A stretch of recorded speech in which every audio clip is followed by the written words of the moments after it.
Hello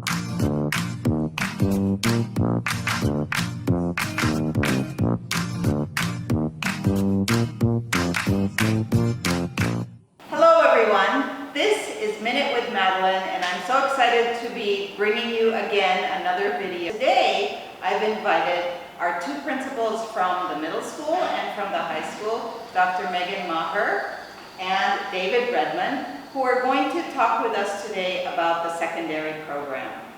So thank you so much for being with us today. Thank you.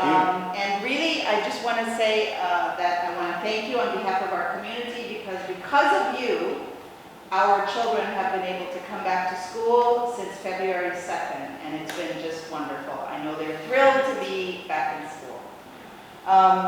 So I know that we're now considering what can we do next in our program, and we continue to evaluate. So I wanted to start by asking you about the pros and cons of having students back on campus and what that means for our community. So, well, we can already see as students are coming back to campus, we can see even under their masks, we can see their smiles, and we can see that they're able to interact with their teachers and their classmates in different ways. sure. And they are engaging in different ways that actually allow them to take advantage of online opportunities like office hours because they've built some of those relationships in different ways.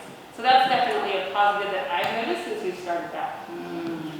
Yeah, I would concur with that, Megan. You know, learning is based on relationships, and we can read online, we can absorb information and content online. The world is awash in information. There's no barriers to information, but there are significant barriers to learning when you don't establish positive relationships. So what we see first and foremost on campus, our students engaging with their teachers, being in the room with the people who care about them, being at their disposal so they can ask questions immediately. The feedback is so immediate. So all of the gains that we realize on campus are now becoming true and evident, and we do see increased learning, but we also see increased motivation. People are happy to be here, and let me say that we see that from the students, but we see that from our teachers.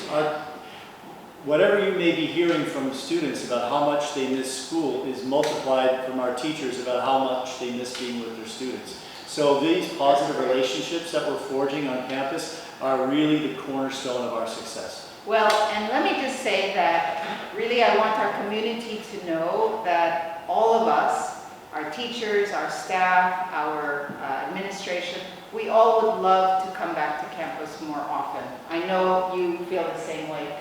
But I think what we want to talk about today is what are the challenges to returning to campus even more often than what we're doing today.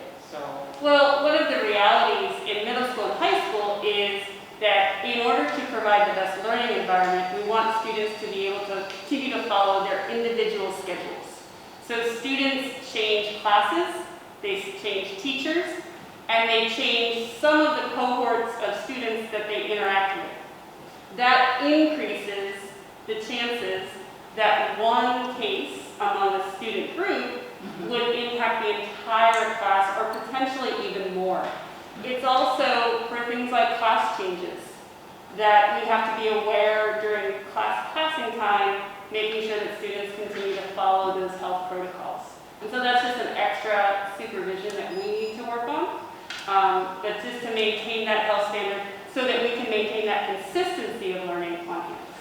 And it stands in contrast to the model in the elementary school where you could have a student who is in grade 1 with 18 students and one teacher, and if there is a potential or there's an outbreak, then we would isolate that bubble or that group and we would be able to continue on with the other bubbles in grade 1 and 2 and 3 and 4, and school would proceed as normal.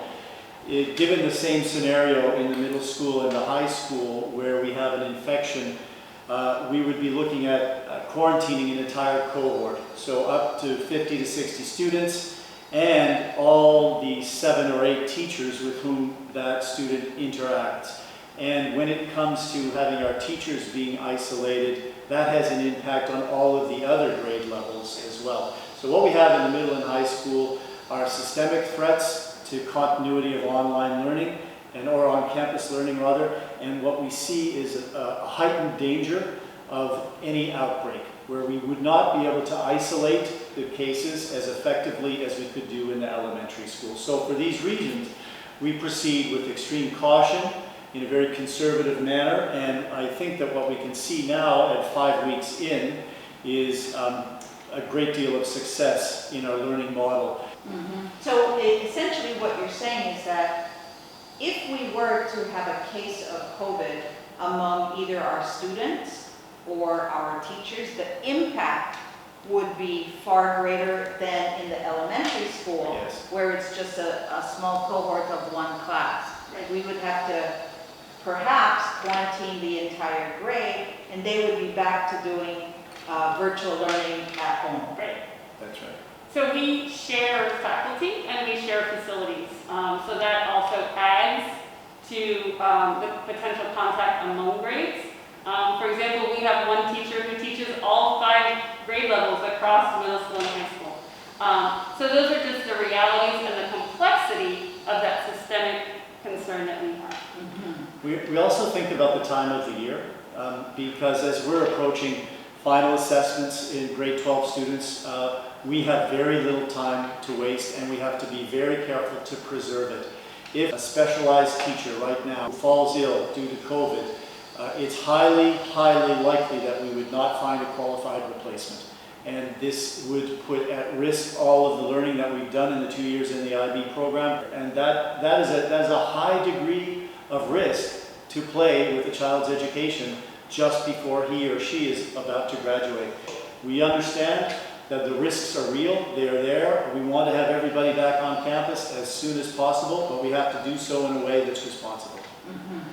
So we're putting our effort into health and safety and making sure that everything we do is prioritizing the health and safety and the continuing on-campus learning so that we can stay on campus as long as possible.